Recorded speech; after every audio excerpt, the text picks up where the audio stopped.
Hello student, तो कैसे हो आप सभी। मैं आशा करता हूं कि आप सभी बहुत ही अच्छे होंगे।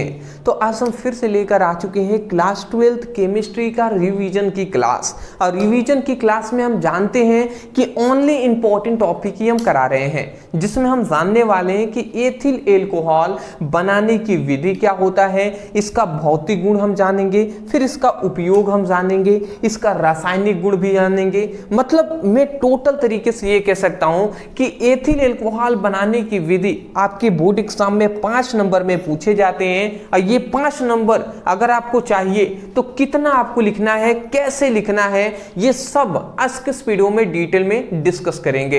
तो चलिए स्टार्ट करते हैं और समझ लेते हैं, ठीक है ना।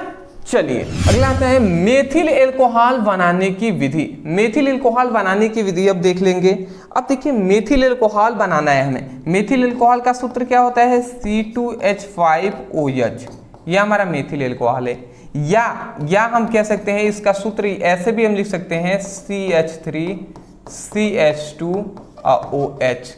तो ये भी मेथिल एल्कोहल है, ये भी मेथिल एल्कोहल है। कैसे, 2 कार्बन है तो यहाँ पे 1 कार्बन 2 कार्बन है, 5 हाइड्रोजन है तो 3 और 2 5 हाइड्रोजन है, और OH है तो OH है, मतलब बात बराबर है जी। तो मेथिल एल्कोहल अब हमें बनाना है, सॉरी एथिल एल्कोहल हमें बनाना है, ठीक है ना। तो एथिल एल्कोहल कैसे बनेगा, अब चलिए हम इस पर भी डिस्कस कर लेते हैं, ठीक है ना। चलिए एथिल एल्कोहल है, 2 कार्बन है ना एथिल एल्कोहल। तो यहाँ पे हमने लिखा है कि जब एथिल ब्रोमाइड को सिल्वर हाइड्रोक्साइड के साथ जल अपघटन कराते हैं तो हमारा एथिल एल्कोहल प्राप्त हो जाता है। कैसे होगा जी, तो हमने यहाँ पे कहा यह जा रहा है कि हम सबसे पहले एथिल ब्रोमाइड को लेंगे। एथिल ब्रोमाइड का सूत्र होता है C2H5Br। यह हमारा एथिल ब्रोमाइड हो गया। अब एथिल ब्रोमाइड को हम सिल्वर हाइड्रोक्साइड से क्रिया कराएंगे। सिल्वर हाइड्रोक्साइड का सूत्र होता है AgOH। सिल्वर हाइड्रोक्साइड के साथ क्रिया कराएंगे, इसका क्या करा रहे हैं, जल अपघटन कराएंगे। जल अपघटन, इसका जल अपघटन जब कराते हैं तो देखिए क्या मिलता है। यहाँ से कुछ खास नहीं दोस्त, यहाँ से ये इतना हमारा प्रोडक्ट बाहर निकलता है AgBr। ये सिल्वर ब्रोमाइड ये सबसे पहले बाहर निकल जाता है, सिल्वर ब्रोमाइड ये बाहर निकल गया। बचा क्या, C2H5OH ये हमारा बचा। तो ये हम लिख देते हैं C2H5OH। ये हमारा क्या है, इसको कहते हैं एथिल एल्कोहल।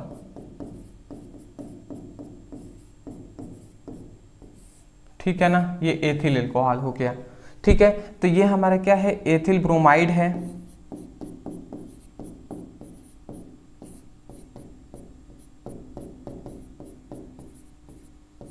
तो एथिल ब्रोमाइड को हमने सिल्वर हाइड्रोक्साइड से क्रिया कराया तो देखिए एथिल एल्कोहल का निर्माण हो गया है। समझ ही सकते हैं AgBr सबसे पहले साइड में यहाँ पे निकल गया है। बचा क्या, C2H5OH, तो C2H5OH लिख दिया, एथिल ब्रोमाइड का निर्माण हो गया।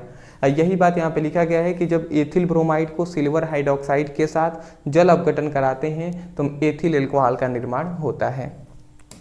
नेक्स्ट देखिए, अभी तो ऐसे मैं आपको बता दूं एथिल एल्कोहल बनाने की बहुत सारी विधियां हैं। अब सभी पे तो हम डिस्कस करेंगे नहीं, ना ही हमसे एग्जाम में सभी पूछेगा कि सभी लिखना है आपको 1 से 2 आप लिख दे वही बहुत है। तो दूसरा एक और हम बता दे रहे हैं कि दूसरा एथिल एल्कोहल एक और विधि से बता ऐसे मतलब बना सकते हैं, जो है कि एथिल एसीटेट को लेंगे और उसको हम क्या करेंगे, सोडियम हाइड्रोक्साइड से क्रिया करा देंगे।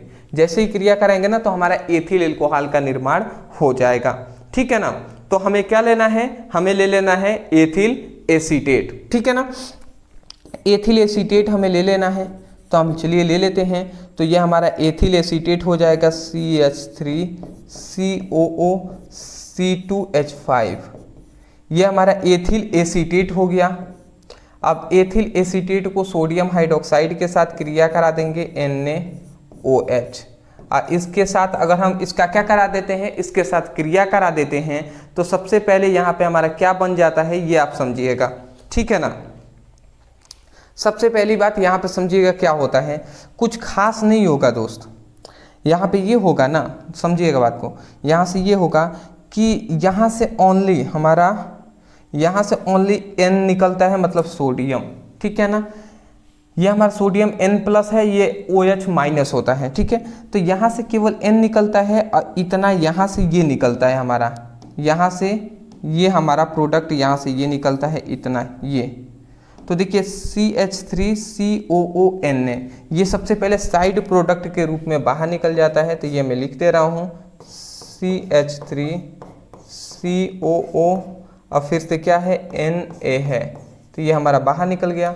बचा क्या C2H5OH बता, तो ये हम लिख दे रहे हैं C2H5 और OH, ये हमने लिख दिया। ये क्या है हमारा एथिल एल्कोहल है,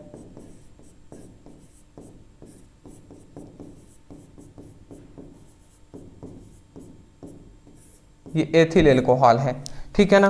तो ये आप याद रखेंगे एथिल एसीटेट है, तो ये मैं हटा दे रहा हूँ, ठीक है ना। ये आप समझने के तौर पे आप इसको याद रख सकते हैं, ठीक है ना। ये हमारा क्या है एथिल एसीटेट है।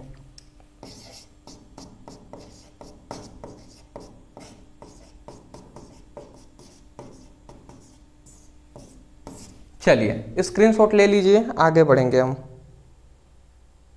ठीक है ना। चलिए आगे बढ़ते हैं। इसका हमने क्या करा है, जल अपघटन कराया है, ठीक है ना। जैसे यहाँ पे जल अपघटन कराया था, ठीक है ना, तो उसके लिए आप कंफ्यूज नहीं होंगे। अगला हमारा अब आता है, यहाँ पे ध्यान से समझेंगे, जो है हमारा एथिल एल्कोहल का भौतिक गुण। अब भौतिक गुण कोई आपसे पूछ दे तो क्या कहेंगे, तो नॉर्मल सामने लिखा हुआ है, याद रख लीजिएगा। सबसे पहला, यह रंगहीन होता है, ज्वलनशील होता है। रंगहीन का मतलब इसका कोई रंग नहीं होता है, ज्वलनशील द्रव है, मतलब जलाने पर जलने लगेगा। दूसरा हमारे यहाँ पे आता है, जो है इसमें विशिष्ट गंध होती है, मतलब एक विशेष प्रकार की गंध होती है। दूसरा हमारा कह रहा है यह स्वाद में तीखे होते हैं, तीखा मतलब कड़वा होता है। अगला आता है यह उदासीन होते हैं, मतलब इस पर कोई भी चार्ज नहीं होता है, ठीक है ना। तो ये हमारे चार आपको समझ में आ गए होंगे। अगला हमारा आता है रासायनिक गुण, ठीक है ना। तो रासायनिक गुण सबसे पहले एथिल एल्कोहल का हम रासायनिक गुण हम देख लेते हैं। तो इसके निम्नलिखित गुणों में से हम दो गुण यहाँ पे लिखना है हमें। सबसे पहले सोडियम के साथ क्रिया और ग्रिग्नार्ड अभिकर्मक के साथ क्रिया। सोडियम के साथ कैसे क्रिया करता है ये सब आप पढ़ लीजिएगा, बहुत इंपॉर्टेंट है। कह देता है ऐसे, क्या होता है जब मैं कह देगा कि जब हम एथिल एल्कोहल को ग्रिग्नार्ड अभिकर्मक से क्रिया कराते हैं तो क्या प्राप्त होगा, अब आपको बताना होगा। तो इस टाइप से क्वेश्चन पूछा जाता है। तो हम क्या ले लेते हैं, सबसे पहले एथिल एल्कोहल ले लेंगे C2H5 और OH। ये हमने एथिल एल्कोहल ले लिया और इसको सोडियम से हम क्रिया करा देते हैं। अब देखिए, जैसे ही हम एथिल एल्कोहल को हम ले लेते हैं यहाँ पे और सोडियम के साथ क्रिया करा देते हैं तो क्या होगा। अभी इस जब मेथिल एल्कोहल कराया था तो उसमें भी हमने क्या किया था, यहाँ से ये जो हाइड्रोजन है ना इसको बाहर निकाले थे। तो नवजात हाइड्रोजन है तो ये बाहर निकलेगा, तो इसको हम क्या लिख देंगे, ½ H2 लिख देते हैं। ½ H2 का मतलब एक हाइड्रोजन है। अब यहाँ पे क्या होगा, C2H5ONA हो जाएगा, तो ये C2H5ONA हो जाएगा। अब ये क्या हो जाएगा, हमारा दो कार्बन है ना, तो सोडियम एथॉक्साइड हो जाएगा। तो इसका नाम क्या हो जाएगा, सोडियम एथॉक्साइड, ठीक है ना। तो इतनी बात आप याद रखेंगे। दूसरा आता है ग्रिग्नार्ड अभिकर्मक से क्रिया। अब ग्रिग्नार्ड अभिकर्मक से अगर क्रिया करता है तो क्या बनेगा हमारा, ये हम देख लेते हैं जी, ठीक है ना। चलिए, तो ग्रिग्नार्ड अभिकर्मक से अगर हम क्रिया करा देते हैं तो सबसे पहले हम एथिल एल्कोहल को ले लेते हैं C2H5OH। ये हमारा एथिल एल्कोहल हो गया। अब इसको हम ग्रिग्नार्ड अभिकर्मक के कोई भी हम ले लेते हैं, जैसे कि C2H5MgBr। ये हमने यहाँ पे एक ग्रिग्नार्ड अभिकर्मक हमने ले लिया जो है एथिल मैग्नीशियम ब्रोमाइड, ठीक है ना। तो एथिल मैग्नीशियम ब्रोमाइड हो गया। एथिल अब ग्रिग्नार्ड अभिकर्मक का मतलब ये है ना कि जैसे R हो और MgBr जुड़ा हुआ हो, तो वही ग्रिग्नार्ड अभिकर्मक ये है जी। तो यहाँ पे देखिए R के जगह पर C2H5 है और MgBr है, मतलब एथिल मैग्नीशियम ब्रोमाइड हो जाएगा, ठीक है ना। तो अब ये क्रिया करेंगे तो क्या क्या बनेगा, यहाँ पे यही हमें लिखना है, ठीक है ना। तो देख लेते हैं जी क्या क्या बनता है यहाँ पे। देखिए यहाँ पे होगा क्या दोस्त, सबसे पहले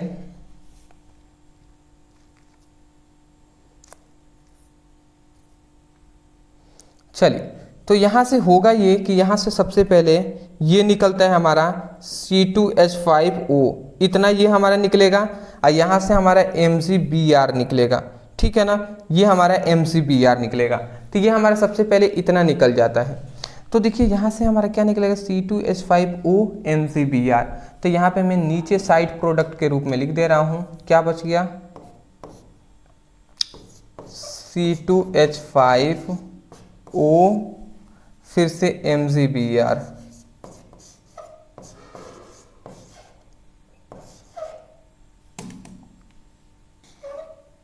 ठीक है ना, C2H5O MgBr हो गया, C2H5O MgBr हो गया। अब क्या है, C2H5 और यहाँ का एक हाइड्रोजन, तो एक हाइड्रोजन ये है, इसके साथ जुड़ जाएगा तो C2H6 हो जाएगा। तो ये हमारा क्या हो जाएगा, C2H6 हो जाएगा।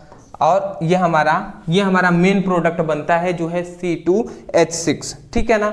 अब C2H6 का मतलब क्या है, 2 कार्बन है ना, तो एथेन है जी, नॉर्मल सी बात है। तो यहाँ पे नाम भी लिख दे रहा हूं एथेन। 3 कार्बन होता तो प्रोपेन हो जाता, ठीक है, 1 कार्बन होता तो मेथेन हो जाता, ठीक है ना। चलिए इतनी बात समझ के उपयोग आप देख लें। तो यहाँ पे उपयोग नॉर्मल सामने लिखा हुआ है। सबसे पहली बात कार्बनिक यौगिकों के निर्माण में, दूसरा मैं कहूँगा कि कार्बनिक विलायकों के रूप में, शराब के निर्माण में, और मोटर और जहाज ईंधनों के रूप में इसका उपयोग होता है, ठीक है ना। चलिए दोस्त, मैं आपको बता दूं इन्वर्टर मेरा डिस्चार्ज हो रहा है, फिलहाल जितना देर चल रहा है चलने दीजिए, कोई बात नहीं है। मैं इतना आपसे कहना चाहूँगा कि देखिए वीडियो अगर पसंद आ रहे हैं ना, तब जाकर आप वीडियो को ज़रूर लाइक करने के साथ साथ चैनल पे नए होंगे चैनल को सब्सक्राइब ज़रूर कीजिएगा। हाँ, आपके लिए सबसे खास बात यह है कि देखिए केमिस्ट्री जो है ना, केमिस्ट्री तो पूरी आपकी केमिस्ट्री का जो नोट्स है वो हम आपको ओनली हम कितने में, हम आपको फुल नोट्स जो है वो ओनली 99 रुपये में प्रोवाइड किया जा रहा है। फुल नोट्स यहाँ पे याद रखेंगे, ये फुल नोट्स हम प्रोवाइड कर रहे हैं ओनली 99 रुपये में, ठीक है ना। तो नोट्स आप ज़रूर ले सकते हैं, जिससे आपको सिंपल लैंग्वेज में सभी नोट्स मिल जाएंगे, चैप्टर वाइज केमिस्ट्री का ऑल चैप्टर का मिलेगा, वहाँ से अपनी पढ़ाई अच्छे तरीके से कर सकते हैं। नोट्स लेने के लिए नीचे व्हाट्सएप नंबर, इस नंबर पर मैसेज करके आप नोट्स ले सकते हैं, ठीक है ना। चलिए स्क्रीनशॉट ले लीजिए, आगे बढ़ेंगे।